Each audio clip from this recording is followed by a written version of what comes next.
Hoje o conteúdo do MS chega junto com essa chuvinha gostosa, calma, e trazendo novidades aí de assuntos calientes que a capital está enfrentando mais uma vez.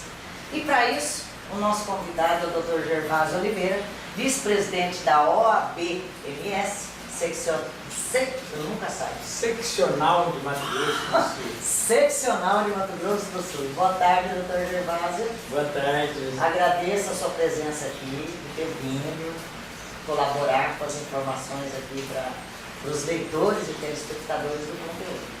Olha, é um prazer imenso, enorme estar aqui com você. Você que pratica um jornalismo de qualidade e mais de qualidade, de independência.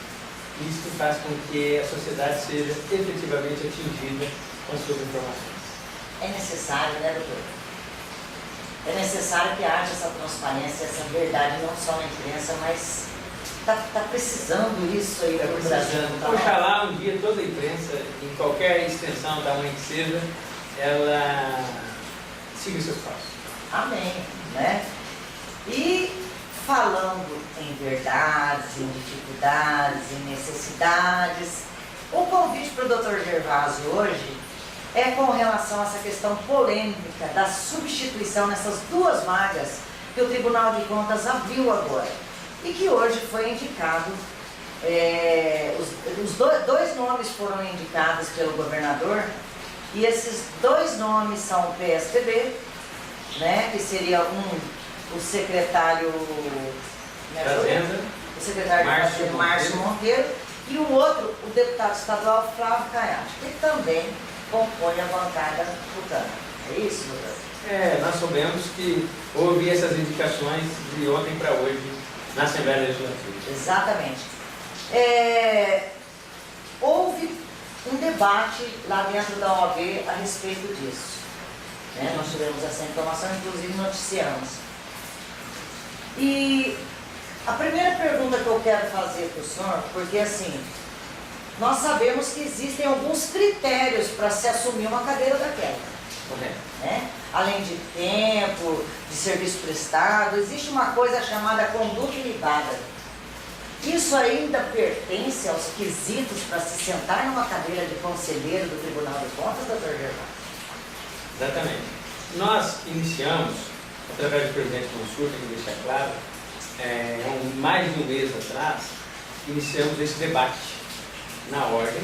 Chegamos a oficiar ao Conselho Federal da Ordem dos Advogados do Brasil, ali em Brasília, para que o Conselho Federal promovesse uma medida judicial que é uma arguição de descumprimento do preceito fundamental.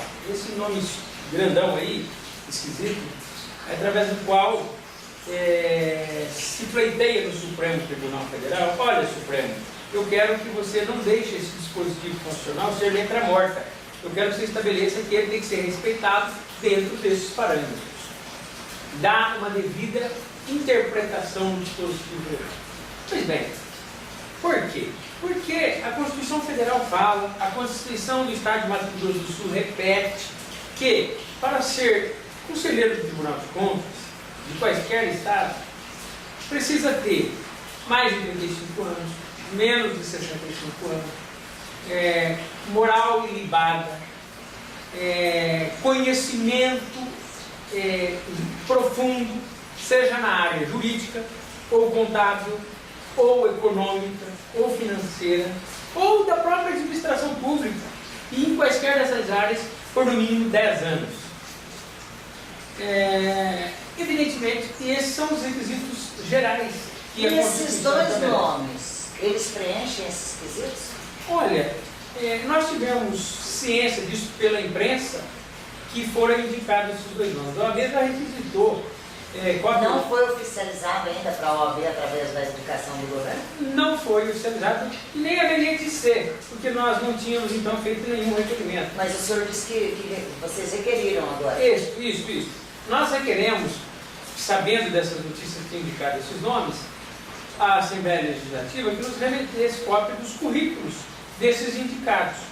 E o que nós faremos? Nós temos uma comissão de defesa da democracia lá na OAB. Nós vamos pegar esses currículos, vamos avaliar esses currículos de cada um dos sindicatos e verificar se minimamente esses currículos preenchem os requisitos que eu me referi aqui da Constituição Federal e da Constituição Estadual. Se a OAB entender que não preenche esses requisitos, nós vamos representar perante o Ministério Público, perante o Judiciário, a autoridade competente, e se for o caso, verificaremos até se há a possibilidade da própria OAB entrar direto com a medida judicial para ou barrar essas indicações de nomeações ou tentar anular se aquelas tiver acontecido. E eu preciso deixar claro aqui para você e para todo o conteúdo que nós não estamos aqui, neste momento, confrontando as pessoas indicadas. A OAB não pessoaliza o debate. Nós não estamos confrontando o governador que indicou um, a própria Assembleia Legislativa que indicou o outro, é uma indicação da Assembleia, outro do governador. Não temos nada contra as pessoas físicas indicadas. Mas nosso debate é técnico. Imparcialidade. O nosso debate é técnico. Se preencher o requisito legal, que seja feliz, seja um bom gestor, um bom administrador, um bom fiscalizador das contas públicas do Mato Grosso do Sul. Agora, eu não me lembro da OAB em outras gestões ter entrado numa questão dessa de indicação de conselheiros para o Tribunal de Contas. Entrado, que eu digo, com essa questão do questionamento com relação a preencher os quesitos necessários para se ocupar esse cargo. Seria por conta dessa questão com relação ao secretário Márcio Monteiro, de todos esses escândalos, que não é novidade para ninguém, que todo mundo sabe dessas denúncias que houveram, porque ali, lógico, está claro que ele deixa a desejar nesse ponto, que é um ponto sério. A gente sabe que ele está sendo investigado. Seria essa a principal razão? A causa da OAB? Não, eu vou te explicar. Primeiro que eu não posso fazer aqui uma justificativa das gestões anteriores da OAB. Eu tenho que falar da nossa gestão. Esse é o ponto número 1. Ponto número 2 é o seguinte: no Brasil, é uma vergonha dizer isto, mas é verdade. No Brasil tem lei que pega e lei que não pega. No Brasil, o desrespeito às leis e à Constituição é tão grande, e a gente tem pautado na nossa gestão atual, no lado institucional, a enfrentar de frente esses problemas de descumprimento de lei e de Constituição, que nós temos pego um por um. Chegamos neste fato agora. Tanto é que nós desencadeamos esse processo, como eu falei no início da nossa prosa, que há mais de um mês essas vagas não tinham sido abertas ainda, não havia nem indicação desses dois nomes. E a OAB falou o seguinte: bom, este é um ponto, como tantos outros, que nós vamos, a partir de agora, vamos exigir transparência e cobrança. Inclusive, quando houve a denúncia, vocês estavam também, né? Sim. Quando a situação da denúncia aqui do Estado... começou com o acordo de delação premiada do dono do frigorífico aqui. Exatamente. Pois bem, começou, divulgou um monte de fatos. Nós analisamos aquele monte de denúncias dele e verificamos, criamos uma comissão na OAB para fazer isso, você se recorda. Reunimos a diretoria, tivemos um cuidado, zelo, depois nós submetemos ao conselho de não ultrapassar os limites da legalidade para não constituir uma ação de caça às bruxas da ordem. Nós requisitamos do Supremo cópia do que a JBS havia apresentado, verificamos que havia um monte de documentos e notas e tal unilaterais disso daí. O que nós fizemos? Como é que eu vou pedir um impedimento de um governador? A OAB decidiu assim. Aqui está um amontoado de papéis unilaterais. Nós exigimos o seguinte: bom, já que tem uma denúncia, o que nós podemos no primeiro momento exigir? Que seja apurada a rigor essas denúncias. Então nós requeremos... Através do Ministério Público. Nós requeremos à Assembleia Legislativa e requeremos ao Ministério Público que apurasse com rigor aquelas informações prestadas pela família Joelma. E nós estamos acompanhando, nós temos uma comissão acompanhando o andamento desses procedimentos. Se lá na frente verificar-se que há uma prova real por aquela acusação do Joesley e as autoridades constituídas não tomarem providência, a OAB vai tomar. Agora, nós doutor, vamos exigir isso. Me fala uma coisa aqui. Por enquanto, como o senhor disse, são denúncias não comprovadas, né? Não. São formalizadas, mas não comprovadas. Sim, está em fase investigatória. Exatamente. O sujeito está com o nome lá indicado. Paira essa dúvida sobre a situação dele. Ele não está condenado, mas ele também não está isento do problema. Existe a suspeita.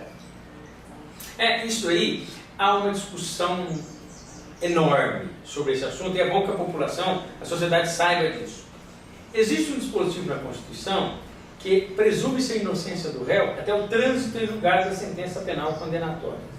Então, e essa discussão no Supremo, esses dias o Supremo julgou ano passado, há um ano atrás, que depois de julgado em segunda instância, o cidadão já pode ser preso, ainda que não transitou em julgado. É bem complicado isso, né? É complicadíssimo. Porque, pensa bem, se existe, agora, o que eu penso? Se comprova um caso desse, por exemplo, o que vai acontecer? Pela morosidade das coisas, da forma como elas caminham. O cidadão aposenta no cargo e ainda não transitou em julgado. Pronto, exatamente isso. É isso. E essa discussão nós começamos na OAB agora. Por isso que nós estamos chamando o Supremo Tribunal Federal, nesse ofício que fizemos ao Conselho Federal, para que o Supremo Federal interprete esse dispositivo, o que é moral ilibada, para ocupar o cargo. Traduza ao pé da letra. Traduza ao pé da letra, porque isto vai ser o norte, né? O norte da nomeação. Eu digo a você o seguinte: uma coisa é sentença penal transitada em julgado. Só pelo próprio nome você já sabe o que é. Então há uma presunção de inocência quando acabar o processo.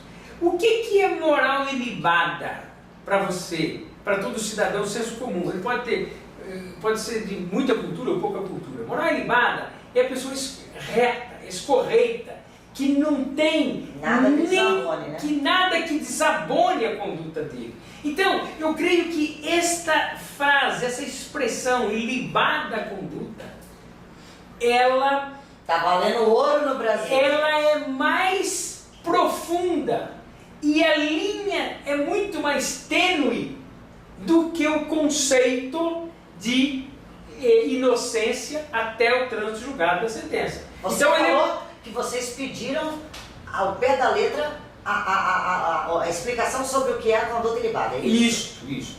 Por quê? Se for exatamente na íntegra, como a gente entende, como o senhor relatou agora, vai acabar tendo que ser tirada essa questão, né? Vai existir muita gente honesta. Então este é um ponto que nós precisamos definir isso daí. Para uns, confunde o conceito de moral ilibada com presunção de inocência e trânsito em julgado. Para outros, e eu me filio a esta corrente, que moral ilibada é uma linha muito mais tênue. Você não é considerado culpado, mas você não tem moral ilibada por quanto você está respondendo a esses questionamentos que ofendem a sua honra e a sua dignidade. Portanto, eu acho que esse conceito é mais amplo e ele deveria ser aplicado nos casos em que isso acontece. E eu costumo falar isso num aspecto. Ontem, como o presidente estava viajando, hoje ele já chegou aí, eu estava respondendo pela presidência da OAB e me reuni com um grupo de pessoas da sociedade, notadamente de servidores do próprio Tribunal de Contas, associações de classe, etc., e própria comissão nossa da OAB, e eu fiz a seguinte expressão: mas moral ilibada e presunção de inocência é o mesmo. Não é bem assim. Eu imagino o seguinte a situação: alguém faça uma inscrição para fazer um concurso para juiz, alguém faz uma inscrição para fazer um concurso para promotor de justiça. Eu desafio se um cidadão que fez a inscrição para um concurso desses que eu me exemplifiquei aqui, e ele passa com brilhantismo em todas as matérias, e aí eles verificam que esse cidadão está sofrendo um processo criminal por estelionato. Não tem nem sentença ainda. Ele está sofrendo um processo criminal por um assunto que nós julgamos semana passada no Conselho da OAB, que nós negamos uma inscrição para um bacharel, que ele está sofrendo um processo por crime da Lei Maria da Penha. Então, eu duvido se uma instituição desse exemplo que eu dei vai permitir que essa pessoa ingresse na carreira de juiz ou de magistratura, respondendo um processo por estelionato, por crime de colarinho branco, por um crime da Lei Maria da Penha. Eu duvido se eles passam... Ou é ilibada ou não é. Ou não é ilibada. Não de tem modo que, meio termo então, aí, né? se usando o exemplo disso, é muito fácil, ou facilita entender que o moral ilibada para determinadas funções não tem nada a ver com presunção de inocência. Eu acredito que a pessoa que está sofrendo um processo, seja dessas gravidades que eu exemplifiquei aqui, presume-se que ele é inocente enquanto ele não for condenado. Então eu não posso dizer, você é um estelionatário, você é um agressor de mulher.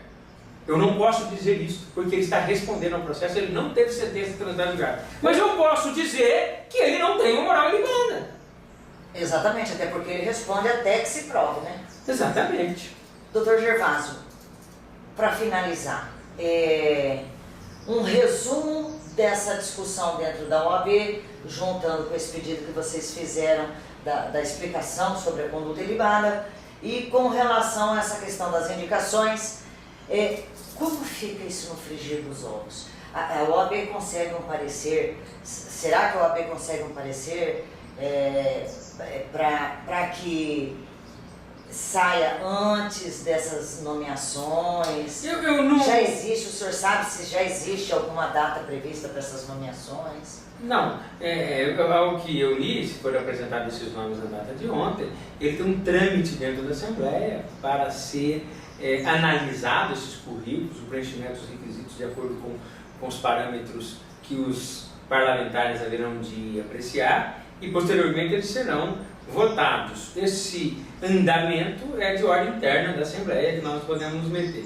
Eu creio que teremos uma certa dificuldade de obter alguma medida se a gente entender que eles não preenchem os requisitos legais. Acho que nós teremos uma certa dificuldade de conseguir uma liminar que proíba neste curto espaço de apreciação. Eu sou franco a admitir isso. Mas o fato de acontecer até a indicação, a aprovação, a nomeação, não inibe se a OAB entender que esses currículos não preenchem os requisitos constitucionais que nós debatemos aqui, e ela tomar uma atitude de judicializar esse assunto, ou o próprio Ministério Público assim o fizer, não inibe de, no final do processo desse mesmo, que eu tenha sido nomeado, ser cassado a nomeação. Isso é muito comum no serviço público.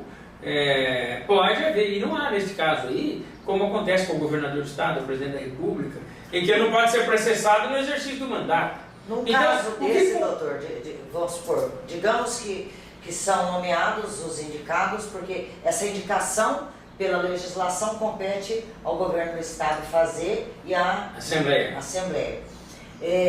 No caso de foi indicado, foi nomeado, tomou posse, entrou um pedido de cassação, tirou. Essa segunda indicação para cobrir essa lacuna também permanece sob o poder do governo? Ou existe algum outro critério? Não, os critérios sequenciais são esses. Enquanto não mudar a lei, mudar a Constituição, há projetos de emenda constitucionais que mude esse critério de indicação, mas enquanto não houver uma alteração legislativa disso, você pode afastar alguém porque ele não preenche o requisito legal. Você não pode entrar com uma medida judicial para querer mudar a lei. Quem muda a lei é só o legislativo. De forma que, se houver o afastamento de um desses membros, volta a aplicar a regra de indicação do próprio governo do Estado. Doutor Gervásio, quero lhe agradecer o nosso amigo, o presidente da OAB, Mansur, que dessa vez também não pôde vir, e que foi muito bom que o senhor viesse aqui para nos trazer todo esse esclarecimento. Gostei muito de ouvir a forma transparente e clara como você colocou, para que as pessoas não tenham dúvidas, porque da forma que ficou colocado, vocês entenderam bem que o papel da OAB nessa situação e em outras demais é a mesma dúvida que tinha aqui um jornalista nosso. O papel da OAB, gente, não é investigar, o papel da OAB não é impedir, o papel da OAB é se unir dentro de um interesse da população nesse sentido, não é, doutor? É isso mesmo. E para poder reforçar, né, e manter a legalidade, não é isso? Isso, a OAB comunga a estabilidade do direito, ao respeito aos princípios democráticos e ao Estado democrático de direito. Então, isto vem a dizer o seguinte, que quando a OAB se opõe a determinadas situações, é para preservar a lei e a Constituição, não é para afrontar pessoas e nomes. Doutor Gervásio, mais uma vez, muito obrigado. Eu vou deixar a sua última palavra aí para que o senhor fale com a população. Agradeço de coração a oportunidade, agradeço a população que despende um pouquinho do seu tempo para nos ouvir e dizer que as instituições estão aprimorando, estão melhorando e podem contar com o apoio da OAB tudo quanto for possível e necessário para fazer preservar o Estado democrático de direito. A OAB não se miscui em partido político, não se miscui em questões pessoais, mas a OAB se miscui sim em favor da sociedade brasileira. Muito obrigado.